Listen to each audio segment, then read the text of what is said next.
दिखा तो वो यहाँ वहाँ देख करके बैठ गई, और कई को स्टूल मिला नहीं और वो चिपकी, मिला और नहीं चिपकी। ये बहुत बड़ा जिनवाणी का अपमान माना जाता है। ये विनय नहीं है, विनय संपन्नता जो दूसरी भावना है तीर्थंकर बनने की। तो तीर्थंकर बनने के लिए सम्यक दर्शन की विशुद्धि तो होना ही चाहिए, सम्यक दर्शन विशुद्ध होना चाहिए। फिर विनय संपन्नता, आपकी विनय कितनी है। आज तो मंदिरों में भी भगवान के सामने पैर लटका करके हम पूजा करते हैं।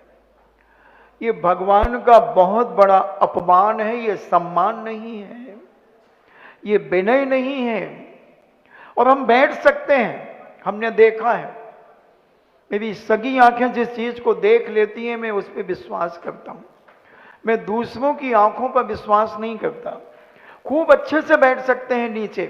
अभी यहां भी कुछ लोग ऐसे बैठे हैं जो कमरे में जहां हम रहते हैं वहां बैठे रहते आधा घंटे बैठ जाएंगे, उन्हें कोई तकलीफ नहीं होती है, क्योंकि वहां स्टूल कुर्सी नहीं मिलती है, मगर यहां मिल गई।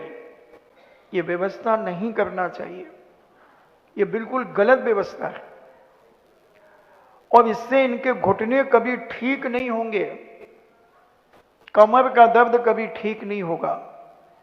कमर का दर्द कैसे ठीक होगा मैं बताऊंगा, मगर मेरे चैम्बर में आना पड़ेगा।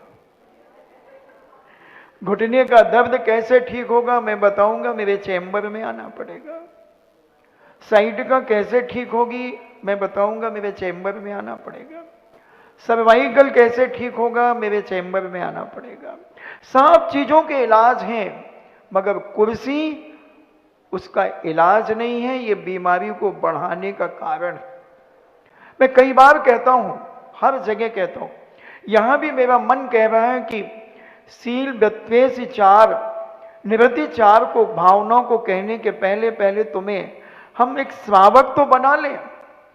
तुम जो अतिचार लगा रहे हो वो अतिचार तो हम तुम्हें बता दें। ये कुर्सियों पे बैठना तुम्हारे घुटनों में और ज्यादा दर्द पैदा करेगा। हम देखते हैं और आपसे पूछते हैं, आज से 30, 35, 40 साल पहले लोग कहां बैठते थे? जमीन पर। सबके घरों में ऐसी दरियां चटाइयां बिछी होती थी, एक गलीचा होता था, गद्दे के ऊपर गलीचा लगा होता था, और जो बड़े लोग आते थे, सम्मानीय लोग आते थे, वो उस पर बैठते थे, और जो समान लोग होते थे वो दरियों के ऊपर बैठते थे। और कितना अच्छा लगता था कि ये कोई सभा है, परिवार के लोग बैठे हैं, रिश्तेदार बैठे हैं, और इस तरीके से बैठना कितना अशोभनीय लगता है, कितना बेकार लगता है। तो ये पहले दुकानों में गद्दियां होती थी, ऑफिस नहीं होते थे, और गद्दी भी हमारी बिल्कुल लेवल समतल जमीन पे, यानी तखत के ऊपर गद्दी होती थी, अब उस पे हमारे सेठ जी बैठा करते थे, और ग्राहक आकर के सामान लेते थे।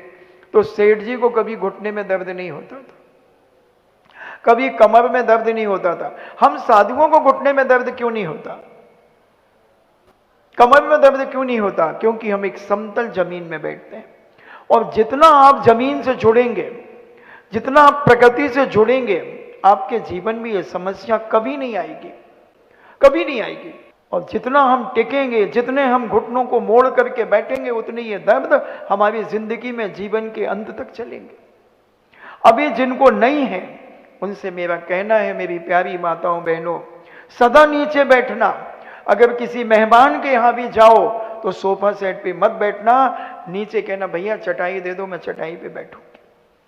और मैं तो कहता हूं, भारतीय संस्कृति का घर वही है जहां सोफा सेट नहीं है, कुर्सियां नहीं है, जहां गलीचा और दरिया है, वो भारतीय और भारतीय व्यक्ति का और भारतीय संस्कृति का घर, मकान और बंगला। आप जब घरों में बैठते हैं सोफा सेटों के ऊपर, तो एक दूसरे को आप अपनी लातें दिखाते हैं।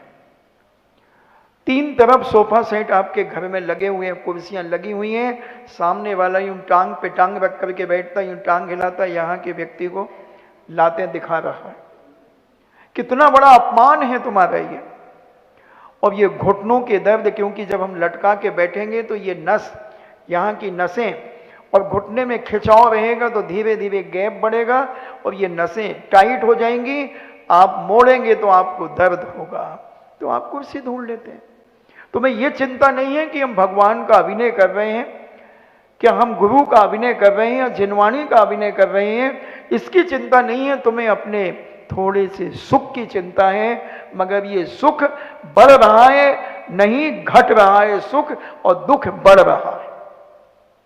ये दुख बढ़ेगा, दिन दूना रात चौगना पड़ेगा, क्योंकि आप उसे और मिक्सचर कर रहे हैं।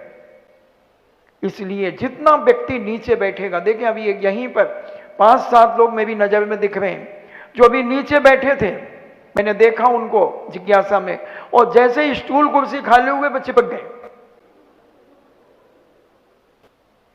इन्हें सिद्ध क्या हो रहा है कि आप बैठ सकते हैं नीचे, मगर आप बैठना नहीं चाहते। अभी एक बहन जी 1 घंटे तक बैठी रही, अम्मा जी कह दो उन्हें तो चलेगा, मगर वो उन्हें कुर्सी जैसे ही मिली वो पहुंच गई। तो ये बहाने हैं, ये तरीका नहीं है। हाँ, जिनके घुटने बदल चुके हैं, जिनकी बिल्कुल मजबूरी है, वो व्यक्ति बैठे तो कोई बात नहीं, मगर जिसमें मजबूरी नहीं है वो अगर बैठता है तो वो सम्मानी नहीं माना जाता, शोभनीय नहीं माना जाता, अच्छा नहीं माना जाता, शुभ नहीं माना जाता।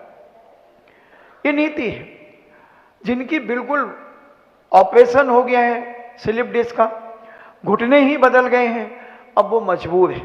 मगर जिनका ऐसा कुछ नहीं है, उनको मैं 6 महीने की मोहलत देता हूं। अगर वो जमीन में बैठे 6 महीने में अगर 70-80% उनको रिलीफ नहीं मिले तो तुम डबल कुर्सी के ऊपर बैठ जाना, अपने हिप्स में चिपका लेना कुर्सियां, क्योंकि तुम्हें कुर्सी चाहिए।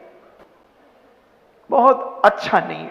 खैर, तो तीसरी भावना 16 कारण भावना, क्योंकि तीर्थंकर बनने के लिए 16 कारण भावनाओं की परम आवश्यकता होती है। उसमें सबसे पहले दर्शन विशुद्धि होती है। इन्हें सच्चे देव शास्त्र गुरु के ऊपर अकाट श्रद्धा रखना, इतना निर्मल बना लेना अपना, इतना विशुद्ध अपना सम्यक दर्शन बना लेना। ये आप सुन लेना प्रवचन पुराने। विनय संपन्नता के ऊपर भी हमने 1.5 महीने लगभग प्रवचन दिया था। आज तीसरी भावना सुना रहा हूं, अपने कान साफ करके रखना। शील व्रतेषु निरतिचार, इन्हें शील व्रत को निरतिचार पालन करना। शील का अर्थ होता है आत्मा का वीतराग स्वभाव। हमारी आत्मा का जो स्वभाव है, स्वभाव किसे कहते हैं? जैसे बर्फ का स्वभाव क्या है? शीतल। अग्नि का स्वभाव क्या है? गरम। नींबू का स्वभाव क्या है? खट्टा। ऐसे ही हमारी आत्मा का स्वभाव है राग द्वेष से रहित होना।